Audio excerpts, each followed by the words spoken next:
You would think in 30 years of creating this game that Wizards of the Coast would manage to not get a bunch of stuff banned by keep repeating the same mistakes over and over again. Unfortunately, that's not the case. Case in point, the reason I'm talking about this today is once again, because of them pushing a reduced or free spell mechanic, more cards have gotten banned in today's banned and restricted announcement. So what exactly got banned? Well, Geological Appraiser from Lost Caverns Ixalan, a set that's not even quite 3 weeks old, got banned. Luckily, it's just an uncommon, so people are not going to be out, hundreds of dollars for like a player set of these that unlike the other cards that gotten banned today, there's going to be people out some money.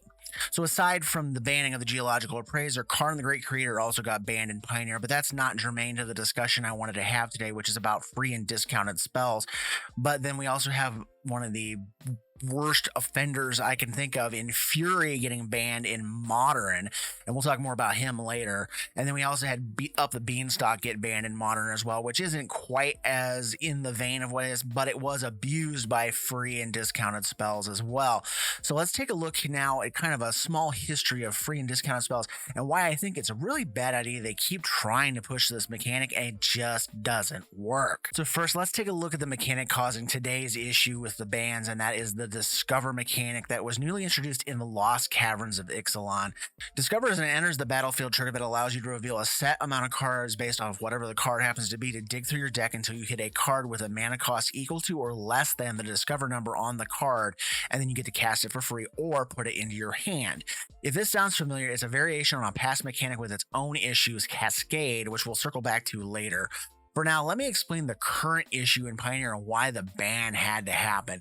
The culprits causing the issues here are the latest Planeswalker Quintorius Khan with an activated ability of Discover 4, the Trumpeting Carnosaur with a Discover 5 enters the battlefield trigger, and Geological Appraiser, the card that got the ban with a Discover 3 trigger on there. Now there's two variations of the Discover deck that was viable in Pioneer, with the first trying to chain Discover triggers until you hit Eldritch Evolution to turn the Appraiser that you just cast into a Carnosaur, because it gives Eldritch Evolution makes it so you can sacrifice the creature and then you get something with +2 of its converted mana cost. Well, Appraiser costs 4, Carnosaur costs 6, so you Eldritch Evolution and it chains it into a Carnosaur, which then could chain into either another Appraiser or a Quintorius.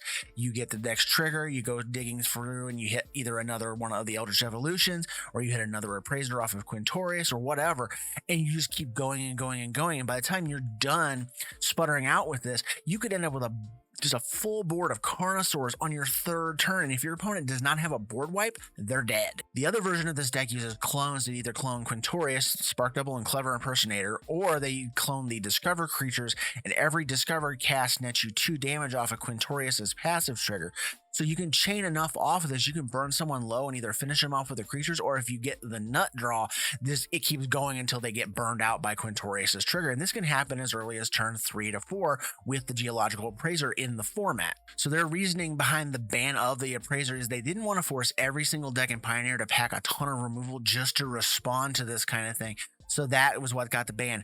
Fair warning though, they did say they are keeping an eye on Quintorius Khan because they left it alone, but that other version of the deck with the clones is still very strong and can still go off as early as turns 4 to 5-ish. So that covers the latest free spell menace that was introduced in the Magic the Gathering and has resulted in a ban. So what else has been a problem in the history of Magic? Well, let's go ahead and kick back with some of the first free spells that were banned because they were that good, and it's the namesake of a set in the card Time Spiral.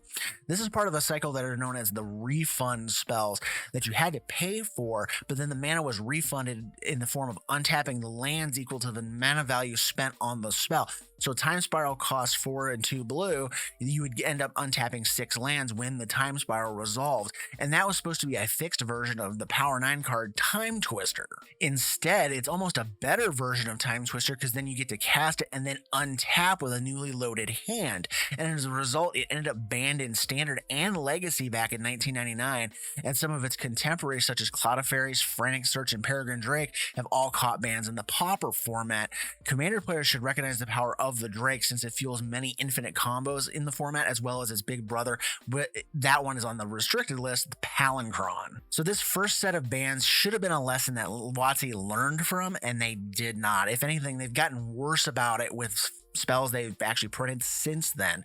Because after the Urza block, we managed to go a few years without absolutely breaking the game, and then the Mirrodin block happened. If you weren't playing in 2004, you missed the absolute and utter disaster that was the Affinity for Artifacts mechanic. For those that don't know what it is, Affinity for Artifacts reduces the cost of a spell with Affinity by 1 for each artifact you control. So most of the spells with Affinity were actually overcosted on the rate, such as the 2/2 Frogmite that cost 4 mana. Now that was a terrible rate for that card. You never wanted to pay 4 mana for it, but you didn't really have to, because they actually printed ways of getting so many artifacts out so quickly that you were really on curve as like a 2/2 for 2 or a 2/2 for even 1 mana pretty quickly because of the artifact lands. Because for an affinity spell, those lands acted like soul rings, reducing the cost by 1 and then paying another colorless or a color of the spell, depending on what spell it was. So you couple that with a few of the 0 and 1 cost artifacts, and the original affinity deck was born in that format. So while the spells weren't always free, many became free, like the Mirror Enforcer and the Frogmite were heavily discounted and very effective Thoughtcast to keep fueling more and more threats in rapid order. That over-efficiency, though, got even worse with the likes of Arcbound Ravager, Cranial Plating, and Skull Clamp being introduced in Darksteel and Fifth Dawn later on in that block, and every bit of that deck became a monster, and eventually it just resulted in one of the largest standard bans ever done.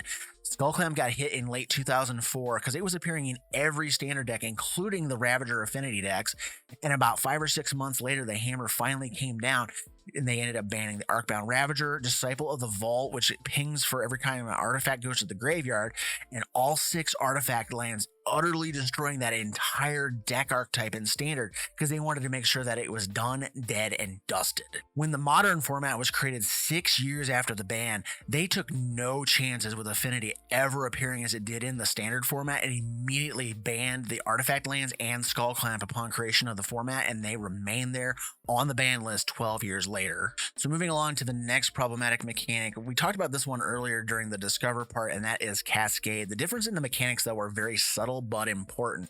First, Cascade is a cast trigger, not an ETB like Discover, meaning that if the spell is countered, you're still going to get something out of that Cascade trigger, unlike the Discover mechanic, where if they counter the spell, you're not going to get anything out of it, or if they do something to counter the trigger, you're still not, like an ETB blocker of some sort, you're not going to get that trigger, unlike the Cascade. Cascade also only allows you to get the spell of a lesser value, not equal, like Discover. And if you hit something, you have to cast it, or it goes on the bottom of your deck if you choose not to. Discover actually has it set up where you can put it into your hand if you don't want to cast that particular spell. But once upon a time, Cascade was deemed so strong that Bloodbraid Elf, a Cascade triggering creature, caught a ban in the modern format, all because the free spells were just too much back then. Eventually it was unbanned, but Modern is a much different format now and has been power crept to the point now that free casts off of Cascade spells are almost quaint. As a matter of fact, Cascade is now the backbone of a couple of Modern decks, Living End and Rhinos. The idea is to cast a cheap spell with Cascade like Violent Outburst or Shardless Agent to cast Living End or Crashing Footfalls for a free spell effect, because those spells actually have a converted mana cost of 0 because they don't actually have a casting cost. Now, while Cascade was never nearly as bad as the Affinity for Artifacts mechanic, it only resulted in 1 or 2 bans. The next mechanic has proven to be quite problematic and will probably never be printed on spells ever again, and that is Phyrexian Mana. Now, for those that don't know what Phyrexian Mana is, you get to pay 2 life instead of paying the colored pip that was Phyrexianized on the card.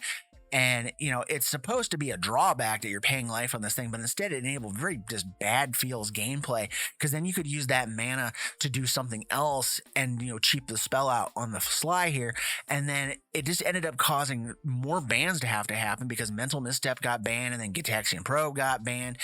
And people were complaining about the fact that decks that shouldn't have access to things like Gut Shot and Dismember could just run them in their deck as, you know, a 4 of, and not care about the fact that those were black cards in a mono white deck or black cards in a mono red deck or whatever. And overall, it just broke the fundamental design of how Magic is supposed to work. Unlike an instant or a sorcery, you're probably never going to see Phyrexian Mana printed again. I think it's listed as a 10 out of 10 on the Storm scale, though it was recently printed on the Phyrexian Planeswalkers in last year's Dominaria United through the March of the Machine sets. And it was properly balanced with adequate drawbacks, though, in this case, because it made the planeswalkers weaker if you use the Phyrexian mana. And this is likely how it should have been done in the first place. It should have been done where you got a lesser spell effect for using the Phyrexian cost rather than just using it as a way to discount the spells, because life is a resource and people will use that whenever they can. Then we went a few more years without completely shattering the game with these kind of mechanics until we hit the Cons of Tarkir block. And we went back to a mechanic that first appeared as just like a 1 or 2 off card in the Future Sight, but that unfortunately was a bad idea. And that is the Delve mechanic. Now, the original cards, Logic Knot and Tombstalker, they were not that bad of cards. They weren't, anything great. But in the Cons of Tarkir sets, they printed Dig Through Time and Treasure Cruise. And just like the affinity spells with Delve have been highly overcosted to offset the cost reducing ability. But when you have formats where fetch lands and cheap interaction spells are of a norm, some of those spells ended up being far too powerful for Modern and Legacy, resulting in Dig Through Time and Treasure Cruise getting banned. And once again, discounting spells proved to be problematic, and they just need to stop doing these kind of things. Appropriately cost the spells and get the mechanics you want working without pushing the envelope so hard that it results in this kind of mess. So once again, let's circle back to that Discover deck in Pioneer that just ate that ban. There's another card in there that really makes that deck tick, and that is Eldritch Evolution. Evolution is just another variation of a card that was deemed so powerful that it was banned in Modern at the same time that the Delve spells were banned, and that is Birthing Pod. Birthing Pod was basically you could repeat it, 3 and a Phyrexian green, sacrifice a creature, you can go get a creature that had converted mana cost +1.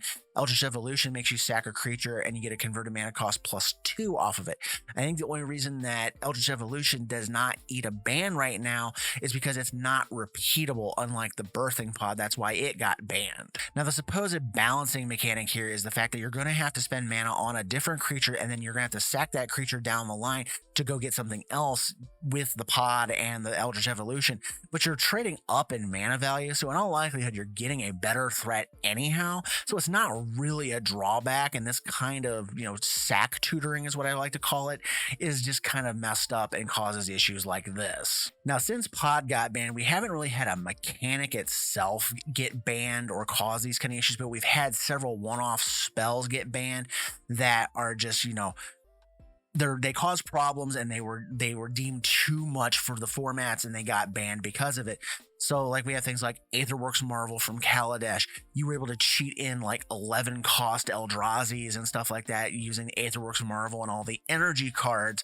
Then we had Fires of Invention out of the original Eldraine block, which caused free spells, and that one got left way too long. It wasn't banned until almost the end of its standard lifetime, but that card was just kind of silly because you could just free spell after free spell every turn, and the more lands you played, the bigger the spell you could go. So if you just sat there with some control magic and countered stuff and just build up, and then you can just start slamming 8, 9, 10 mana spells and just win the game that way. And then one of the more recent bans for Pioneer, which hadn't seen a change in a long time, is Winota Joiner of Forces. Now, this actually, you got free humans for every attacking creature. You got a free human off the top of your deck, basically, and it just caused this big ball of rolling blades to roll down the hill and run your opponents over, and it just proved to be too much for that format, and it got banned because of it as well. Once again, proving that if you're going to give stuff to people for free, people are going to abuse it, and it's going to cause problems. So let's look at the last batch of boogeymen in this discussion, and that is one of the cards that got banned today, the Evoke Elementals. Aside from the Discover debacle, the other one that was addressed in today's announcement was the Evoke Elementals from Modern Horizons 2, specifically Fury. For those that don't know the mechanic, you exile a card of the required color, in this case a red card for Fury, put the elemental into play without having to pay its full mana cost, but then you have to sacrifice it.